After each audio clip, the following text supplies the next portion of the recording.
The book of the prophet Obadiah. This is the shortest book in the whole Old Testament. It's a mere 21 verses. And at first glance, it does not look very promising. It's a series of divine judgment poems against the ancient people of Edom, which was a nation that neighbored Israel on the other side of the Dead Sea. However, there is way more going on here. So, first, here's the backstory. The people of Edom were unique because they had a shared ancestry with the Israelites. They both belonged to the family of Abraham, who, with Sarah, had their son Isaac, who, with his wife Rebekah, had two sons, Jacob and Esau. Now, the book of Genesis told us the story of these two brothers, and to say the very least, they had a tense relationship. They each later received the names Israel and Edom, which eventually became the name of the families that descended from them. And these families replayed the same difficult relationship of their ancestors.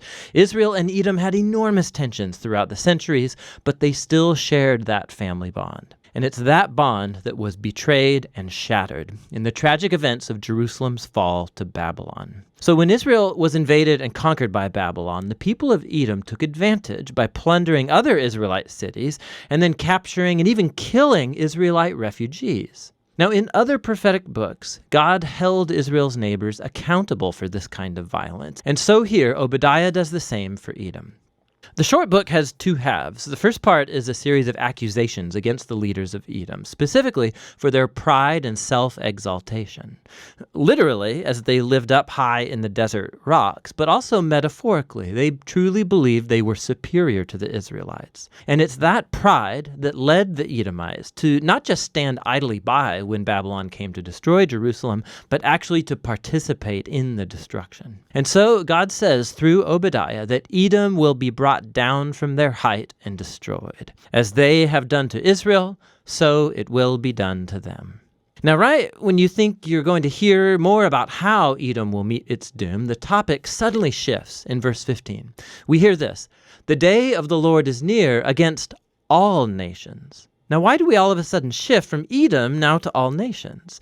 This first is a hinge piece, and it links the first half of the book to the second half, where Obadiah announces the day of the Lord, but not only for Edom. He widens his focus to include all nations. And Obadiah says that all prideful nations that act like Edom will face God's justice in the same way. They'll fall from their prideful heights and come to ruin.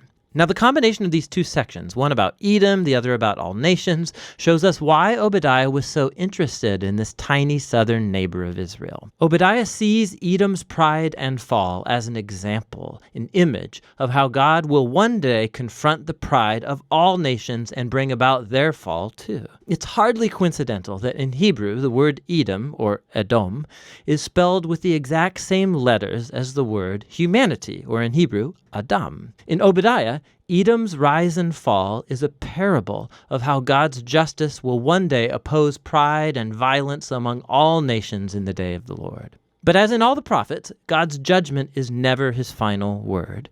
Specifically, remember the conclusion of the two books that came right before Obadiah, Joel and Amos. Joel had painted a picture of what will happen after the day of the Lord against all nations. He said that God would perform a new act of salvation in Jerusalem, and that all who humbled themselves and called upon him would be delivered. And in the conclusion of Amos, he said that after the day of the Lord has judged Israel's evil, God would raise up the house of David and build a new kingdom for Israel that would include Edom and all the nations called by my name. And so the book of Obadiah has been placed right after Joel and then Amos to expand on these very promises about the hope of God's kingdom over all of the nations.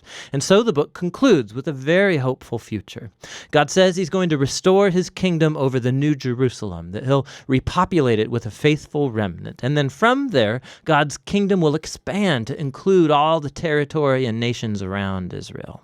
And so this little book contributes to the larger portrait of God's justice and faithfulness that we're seeing in the prophets. The ancient pride and betrayal of the people of Edom becomes an example of the greater human condition, all of the ways that we betray and hurt each other in God's good world. But there's hope, Obadiah says.